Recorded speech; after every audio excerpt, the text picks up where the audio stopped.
ஒற்றைச்சாளர முறையில் கட்டட அனுமதிக்கு இணையதளம் வழியாக பதிவு செய்ய 2500 சதுர அடி கட்டுமான பரப்பில் 3500 சதுர அடி வரை தரைத்தளம் முதல் தளம் கட்டுவதற்கு உடனடி பதிவிற்கு புதிய வசதி ஏற்படுத்தப்படும் என்றும் அவ்வாறு பதிவு செய்யப்படும் வீட்டிற்கு கட்டட அனுமதி பணி முடிவு சான்று பெற தேவையில்லை என்றும் அமைச்சர் தங்கம் தென்னரசு தெரிவித்துள்ளார். ஒற்றைச்சாளர முறையில் கட்டட அனுமதி வழங்குவதை எளிமைப்படுத்தி இணையதளம் வாயிலாக அதிகபட்சம் 2500 சதுர அடி பரப்பளவு கொண்ட மனையிடத்தில் 3500 சதுர அடி கட்டட பரப்பளவிற்குள் கட்டப்படும் குடியிருப்பு கட்டுமானத்திற்கு தரைத்தளம் அல்லது தரைத்தளம் மற்றும் முதல் தளம் உடனடியாக பதிவு செய்து சுய சான்றிதழ் மூலமாக பொதுமக்கள் கட்டட அனுமதி பெறுவதற்கு புதிய வசதி அறிமுகப்படுத்தப்படும்.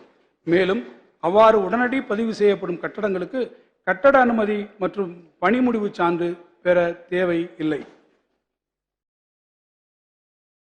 செய்திகளை உள்ளது உள்ளபடி தெரிந்து கொள்ள ரெஃப்ளெக்ட் நியூஸை சப்ஸ்கிரைப் பண்ணுங்க.